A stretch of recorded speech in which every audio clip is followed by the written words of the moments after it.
welcome back to the channel. Today we're going to be talking more about animation, how you can create some more advanced line animation. A lot of people already know about the After Effects line animation, about making your lines glow. I've made previous videos about that. So today we're going to talk about making some more soft brush animation using Photoshop. Not only that, but we're also going to be talking about how you can use that soft brush animation style or any line animation to create transitions.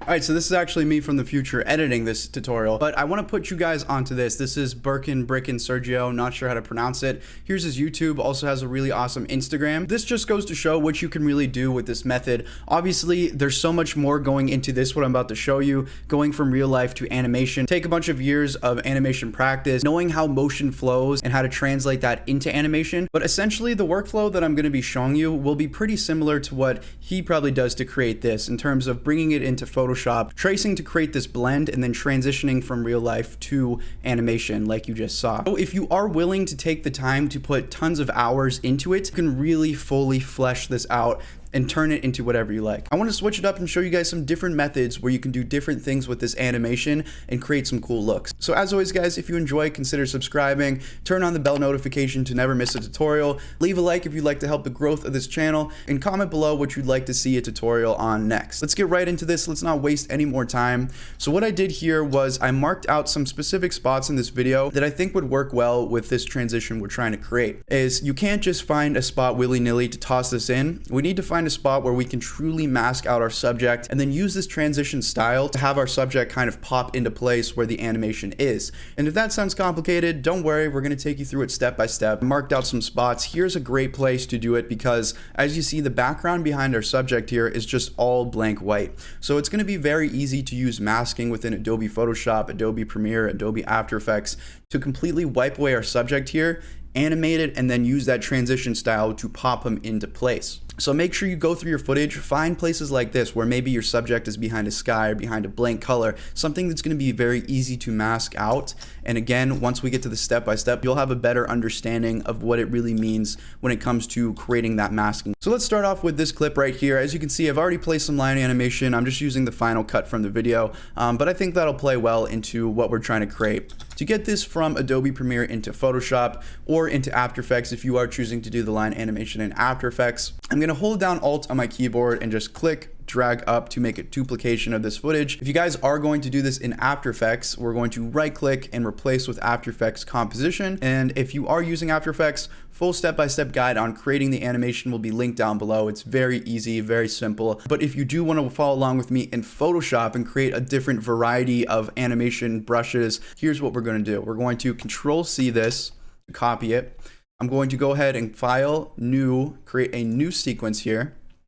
And we'll just create this little 23.976, Control V to paste that in. And I'm just going to go ahead and export this clip. So we have it set out and ready to go. So I'm going to go ahead and make a new folder here and just keep all my little clip exports here. So we'll name this clip number 1, I suppose. We'll save it and we'll export this. All right, so once you have Photoshop open, we're gonna go ahead and click the actual open button here, and we're gonna navigate to that clip that we just exported from Adobe Premiere. We'll automatically have our Adobe timeline here in Photoshop, and as you can see, you can just scroll through the video. And we're not gonna have to animate every single frame in this video because we're using this as sort of like a freeze frame pop-in transition. So the way that I usually do this, let's go ahead and move my camera over so you guys can see a little bit better. I'm gonna go ahead and create a new layer. So click this button in the bottom right.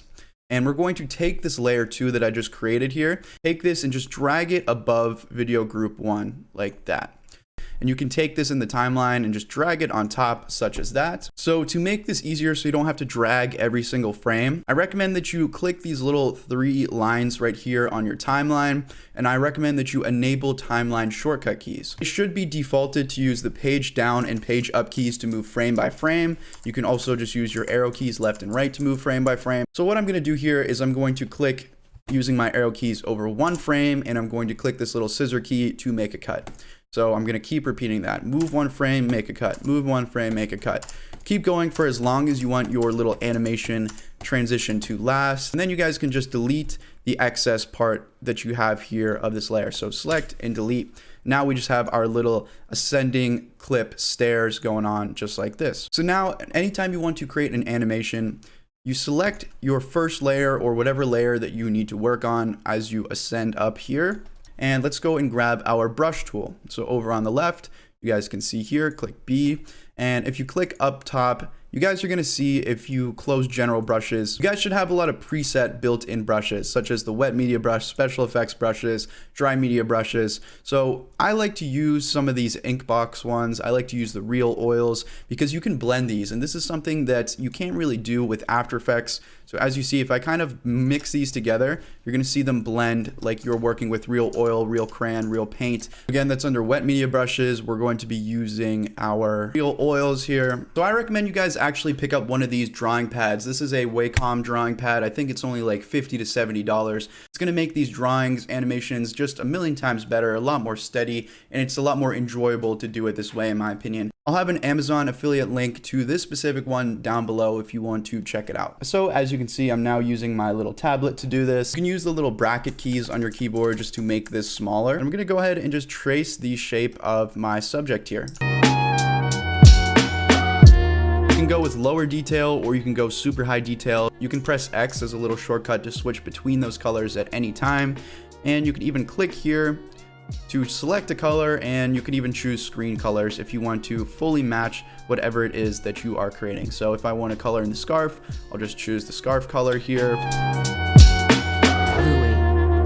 If you want to take a look at what just the animation is looking like here, the easiest thing to do is just create another new layer at the bottom here. Place it underneath your original layer, and I'm just going to grab this paint bucket tool and just put it on something like black. And that way you can see what you've drawn and what that's going to look like. We crop out our subject. So maybe leave that at the very bottom here, and you can just turn it off and on just to periodically go back and look at your animations. So make sure you always go back and select the layer that you're working on so you can begin working.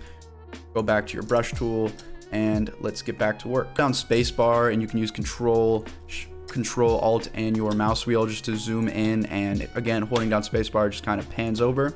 There's some useful little shortcuts there.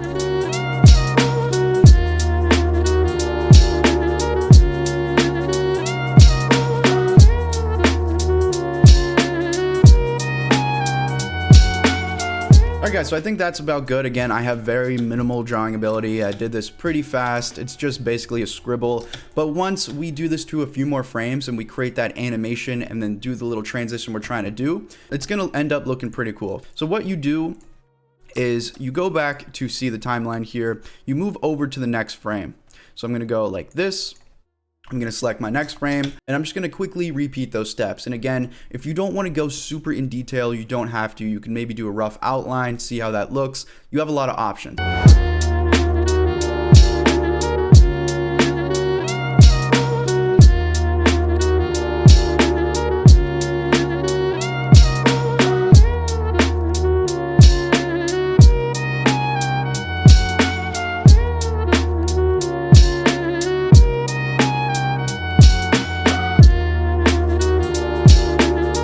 So another reason why it's great to use Photoshop for this process is you don't just have to use these little built-in brushes. You guys can go on the internet and download any different type of creative brush here. So you guys can really put your own personal touch on it, get some different art styles going on. Another useful feature with Photoshop, you guys can actually add any little adjustment from Photoshop onto this image. So say you want to make it glow here. I think it's easier to add the glow in Premiere, but you could easily just double click on the layer. You have any of these layer styles available to you, so you can add bevel and emboss, which in of itself is a pretty unique look.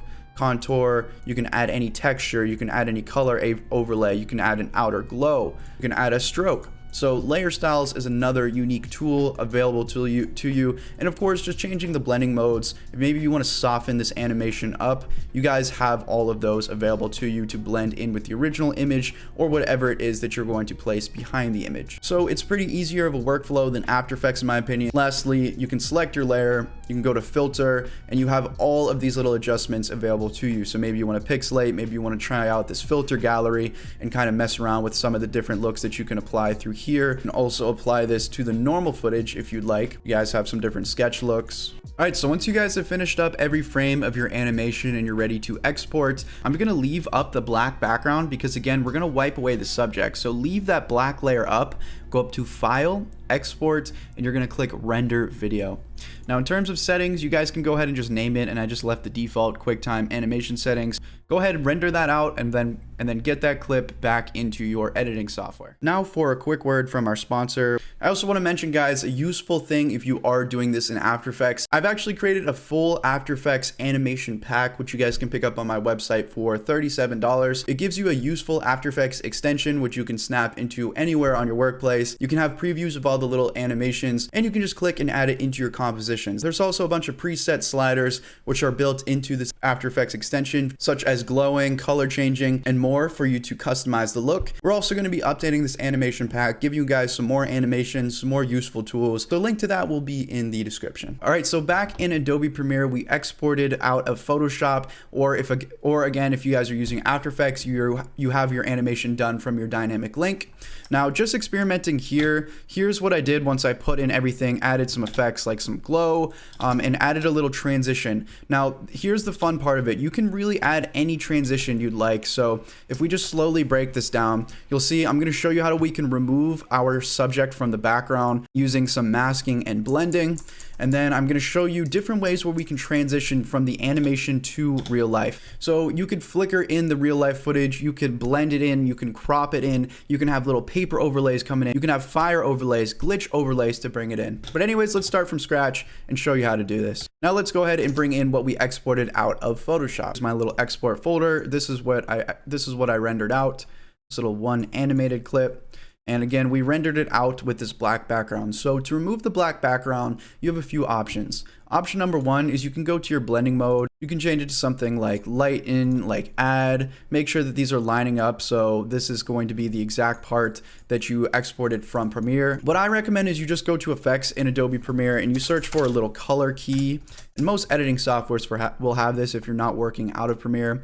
Drop the color key on there, grab the dropper, and just click on the black. So now you can mess with your blending modes after the fact and not have to worry about the black background. So if you want, you can add a little glow. I recommend the Sapphire Glow or a Red Giant Universe Glow plugin. But if you don't have that, you want to save some money, again, I have for a glow flicker preset on my website in my Effects Pack 2.0, which is a very useful little quick preset. So let's just drop in a glow plugin. And in my effect controls here, you guys can see I'll mess with the threshold and I'll mess with the glow width. Those are the two main ones you really need to worry about. Something like that I think looks good. Now you'll see that the glow is kind of bleeding over the edge here. To fix that, all we need to do is bring in this little barn doors overlay, which I've been using for the original music video. And this is just a cropped out version of the little aspect ratio bars here. That's only if you're working with that cinematic style footage like this. And already it's looking pretty cool. If you guys want, you can keep it like this, where it's kind of just overlaid over the normal footage, but that's not what this tutorial is all about. I want to show you how to create some transitions with this. So let's go ahead and remove the actual footage here, so only the animation remains. And this is why we picked this specific clip, so we can have that white background, something that's easy to mask out, something where we can play off of that idea and really get creative with this. So keeping the animated version here, let's just drag these up so we have a little bit of video layers to spare in here where we can get some work done. So I'm going to click C on my keyboard to bring up my little razor tool, and I'm just going to cut right here. Next, what I'm going to do is I'm just going to select my original footage down here, and if you want, you may want to alt drag down just so you have an unaltered version, you don't mess anything up. But again, what I'm going to do is select it, go up to the top left in my effect controls here, and I'm going to use some of these masking tools. So specifically, I'm going to use this Draw Bezier pen tool, and I'm just going to draw all the way around where my subject is. It's keeping only what we selected inside the mask. We want the inverse of that. So in our effect controls, just click inverted. It'll crop out everything that's inside of our mask. Now let's hold down Alt, click drag up. So make a duplication here. Select that duplication and go ahead and delete the mask. Next, what we're gonna do is we're going to make a new mask. So in our opacity, in our effect controls again, make sure you're showing that. Click our pen tool, and I'm just gonna grab a chunk of the wall up here. So I'm going to select out a little chunk like that. Now you'll see we can actually change our position values to move this chunk of the wall wherever we want. So I'm going to scale it up, and I'm going to try and make it so that it's covering up this giant hole that we made. Let's also grab the chunk and place it underneath our original footage layer. So the piece isn't on top. We want it underneath like that. So now we can fully go and just scale this up and try and fill in the gap. So now we filled in the gap, but you have these ugly edges. So let's select our normal original footage here, video layer 2, and let's go to our mask feather in our opacity and just bump that up. And you're gonna see that this now smooths out. And if you guys need to, you can even mess around with the mask expansion, maybe lower that a tiny bit. Try and have a good mix like this. If you guys need, and this is a very important key, select the bottom layer here and don't be afraid to use your Lumetri color panel to blend this as best as you possibly can. So if I lower it a bit, let's show the animated version and it covers everything up pretty well. So I think this is actually pretty good for the results we're trying to get. It does look like we did successfully wash away our character here, and you'll see if I just kind of play into it, pretty smooth transition. I mean, obviously this line, but with all the crazy stuff that's happening so fast, I think that this is pretty good results. That is your basic steps on how you can do that little mask manipulation where you remove something from the foreground and you only kind of wipe away the background. That's why I marked out those specific parts in the video where this would work well, where you have something that you could animate, some subject, and there's just a blank background which you can manipulate that way.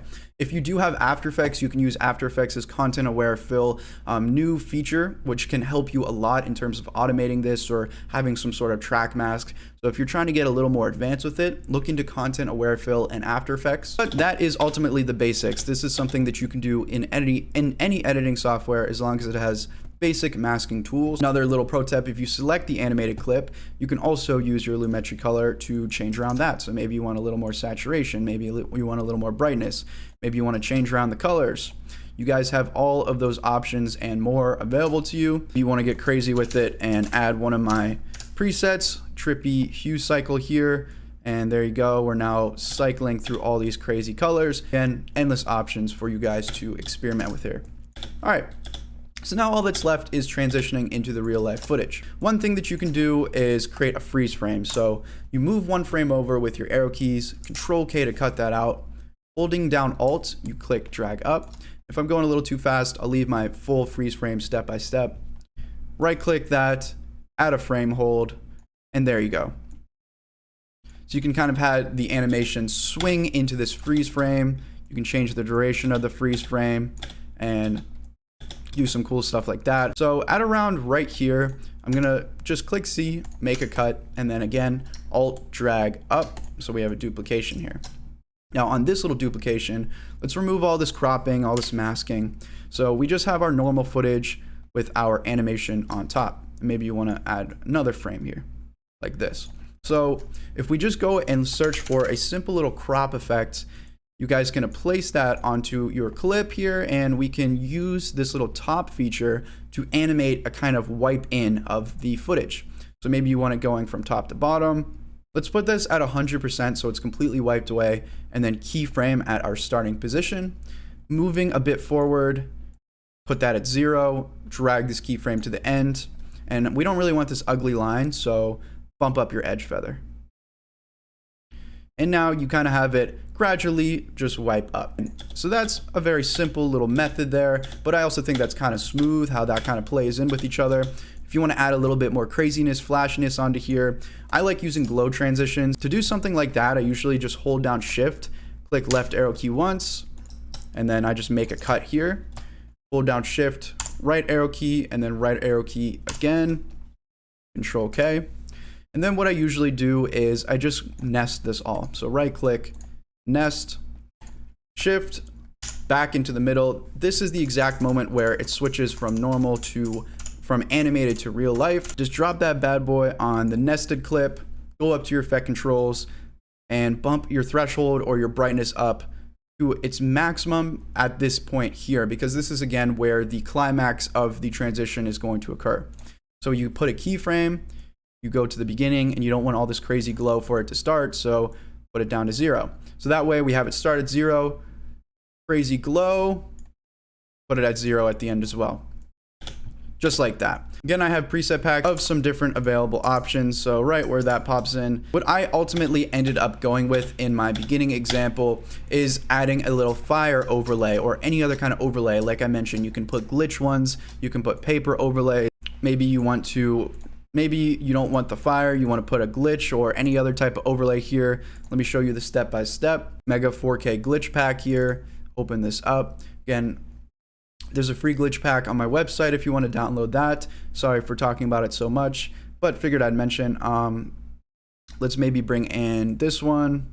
Kind of looks cool without changing any blending mode, but with our blending mode change up here in our effect controls under opacity, you guys can experiment and get some really cool looks of this all blending together. As always, guys, thank you so much for watching. Thank you so much for supporting, and I'll see you in the next one.